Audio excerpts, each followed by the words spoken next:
my channel where we discuss anything and everything to do with mental health and psychology.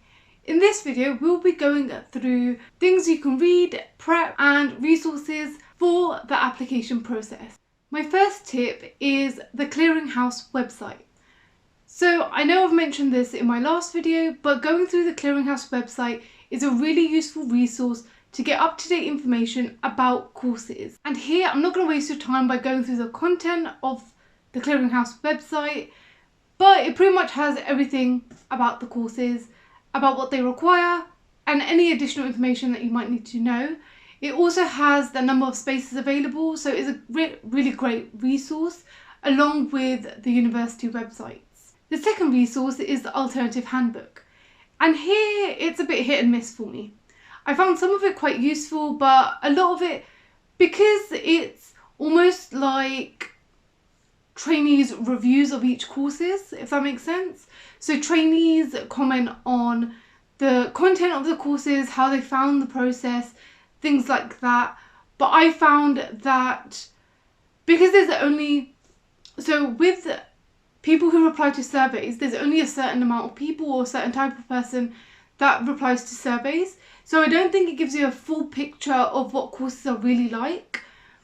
So I would personally take it with a grain of salt, just because I don't feel like it's an accurate representation of all the courses. I don't feel like it's very accurate. I found it not as helpful. It was quite helpful in terms of it lets you know the type of person that got onto the course, their qualifications, the roles that they were doing. But I wouldn't let that prevent you from applying to those courses, just because of the demographic that you usually get on, if that makes sense.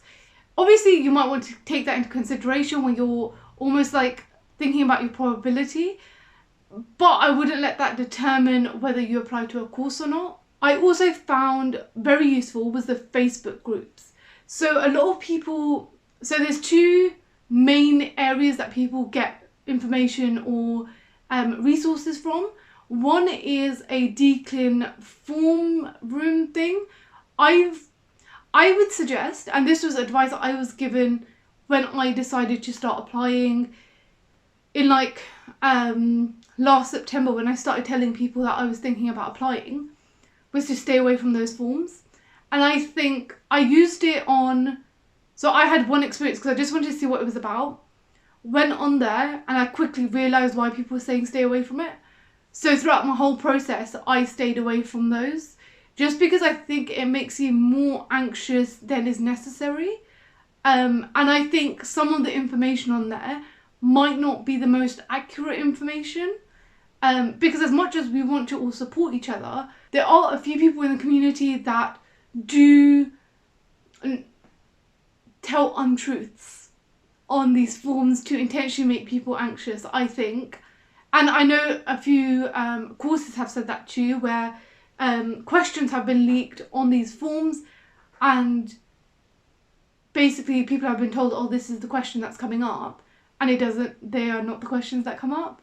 So I know in the past it has led to people becoming very overwhelmed within interviews, because when you have an expectation of questions are going to come up and they don't, that's actually quite difficult to almost like get back into the rhythm of the interview, if that makes sense. So that's why I would keep my distance from those forms. What I did find actually really useful was the Facebook group. And I'll link, I can't remember exactly what it's called, but I literally activated my Facebook account that's been deactivated for a very long time just for this group. And it was, I think, one of the most helpful resources there are. There is strict guidelines in place, there's strict rules in place, there's things that you can post and can't post, but I think it's really useful just to get updates, to know what's happening, and just to create that sense of community, because I feel like that Facebook group, it has a very community vibe to it. The forms, not necessarily as much. So my advice would be join the Facebook groups, stay away from the forms. But obviously you can do what you want. If you want to explore the forms, go ahead and do that.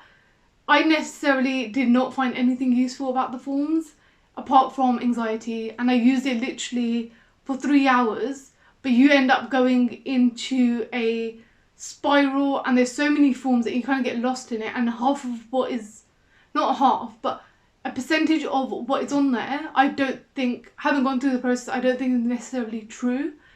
So it makes you unnecessarily paranoid and anxious. And I think it makes the whole, because then you don't know what you can trust and what you can't trust. So I would stay away from it personally. The next 3 are going to be books that I highly recommend reading. For me, I wish that I had, one of them I read earlier, but I wish I had read them beforehand, because I feel like they would have really helped in my application and enhancing my application, rather than, one of them I read while I was trying to do my application, which I think just adds an extra layer of stress. And I think with reflections, it's better that you do them over time, because I think reflections can actually be quite difficult and can be quite emotionally taxing, especially when you're trying to reflect a lot in a short period of time. So what I would suggest is, obviously I'm not saying to you to prepare for like the whole year for that application process, but if you have time during the summer, I would suggest reading these books, because it can get quite overwhelming reading them while you're trying to do your application, if that makes sense. Because I think if you do reflections slowly over time, you'll get better quality reflections and you'll get a lot deeper reflections than if you try to force yourself to reflect in a short period of time. So the first book is Formulations in Psychology. That's not the specific title, but I'll put the book here.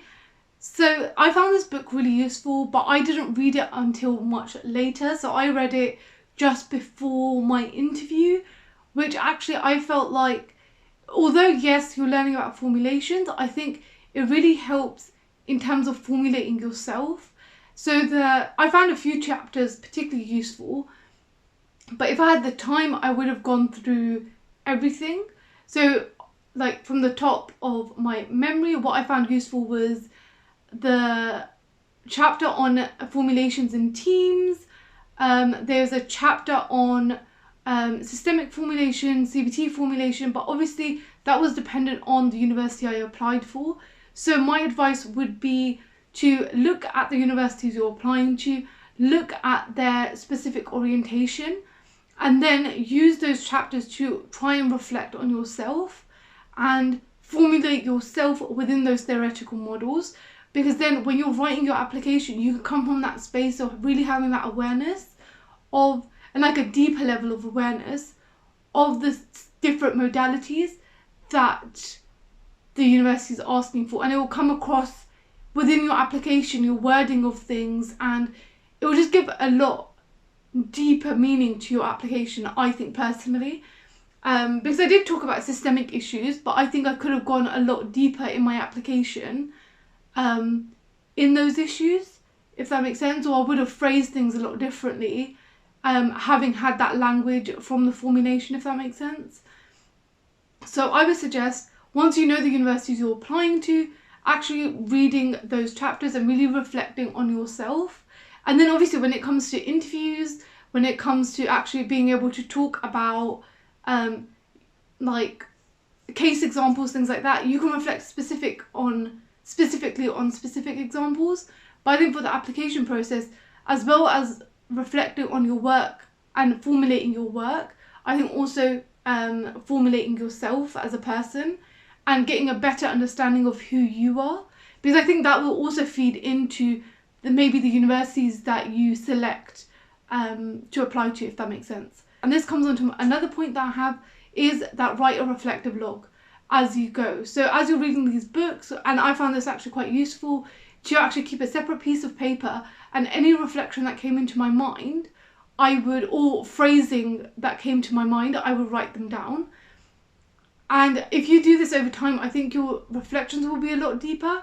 And then as you're reading through the notes, you're reflecting again, and then it will be a lot deeper.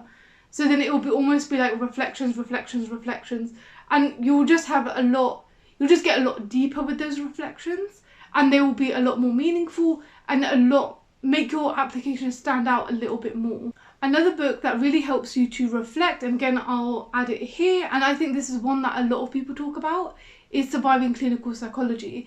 And I found this book really useful, and it's one of the first books I brought, and so I use this through my application process. So I brought it, I think, at the end of September, and then tried to read through. I'm going to be honest, I didn't read the whole thing just because it's quite long and you don't have that long to write your application, especially if you're starting in September. So this might be another candidate that you might want to use as summer reading. And again, I think it can be quite a heavy book depending on how deep your reflections go. And it can be, because you have to work through your own barriers, and I think it can be quite healing in a lot of ways to be able to reflect using the book over time. So I would recommend this maybe being your summer reading, but obviously if you're watching this in September or later in the process, then actually I would still give this book a go and skim read. And I think if reflections aren't coming up, then don't force yourself to have reflections, because I feel like the more you force yourself to reflect, the less likely you are to reflect. Because I think you need to like almost be relaxed and in the mindset of being open to the reflections, and then the reflections come up. Because there were some paragraphs or some chapters that I was reading, I was just like, oh, this doesn't really apply to me, I don't really know how to reflect. And to be honest, I reached the point of not even knowing what reflections are anymore. But what ended up happening, and obviously if you want me to go through reflections, how to reflect, what reflections actually are, because I think some kind of clarity around the process can be actually quite useful, because a lot of people just say reflect and you're just like, what does that even mean? But I think it could be quite useful to formulate yourself, but again, that's emotionally taxing if you try and do it in a short period of time. And I feel like the more you force yourself to reflect, the less likely you are to get deep reflections, and you almost end up with surface level reflections, or reflections that you think other people that are impressive to other people, if that makes sense, rather than genuine reflections, if that makes sense. Another book that I found quite useful and that I recommended in my KSA series is the Bennett Levy's Self-Practice, Self-Reflection, or Self-Reflection, Self-Practice, whatever it's called. That book so I didn't read it during my application process. I've originally read this book, I want to say in 2018, so a very long time ago, but I continue to recommend it because it's one of the best books, self-practice books as a therapist, that I've ever read. So I read this at the beginning of my CBT training, and I feel like it shaped my training so much. But this is a book where you're actually working through an issue that you have. And I think this just elevates your reflections and your self-formulations. And I think you do get to know yourself on a deeper level. And I think it's a lot deeper than, like, if you've gone to therapy, you do get a sense of reflection. But sometimes I feel like the relational aspect of therapy sometimes stops you from being as honest as you can be.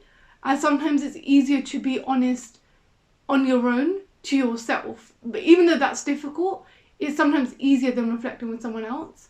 So if you haven't been to therapy before, or you haven't worked on yourself before, I think this is a good, almost like introduction to doing that. So those are the main resources that I use in my application process. And I know I've made recommendations for reading in the summer, but again, I'm just going to emphasize this: do not pressure yourself into making those reflections or reading loads of books, because by the time the application process comes around, you'll be really burnt out, overworked, and I feel like you can reach a point where you've just reflected too much, where your brain just shuts off. And that's quite common because reflections are really overwhelming and can be quite emotionally difficult. So your brain just does disassociate and just disconnects because it's too much too quickly, if that makes sense. So I would say do it gradually if you have time, or if you don't have time, read the summaries and try and reflect in that way. Don't overwhelm yourself, and because I think the most helpful resource that you're going to have during this whole process is your brain. If your brain becomes tired very early on in the process, it's going to check out before you even get to the stage of interviews, and you're not going to be able to think properly, and the uncertainty is going to impact you more. So it's really important to have a self-care routine. Self-care is going to be essential because it's the only way your brain's going to feel safe and function optimally. Anyway, I'm gonna stop rambling because I feel like, because I haven't posted in such a long time, that I'm just like happy to be here. But anyway, I hope it helps you on your clinical psychology journey, and I shall see you in the next video.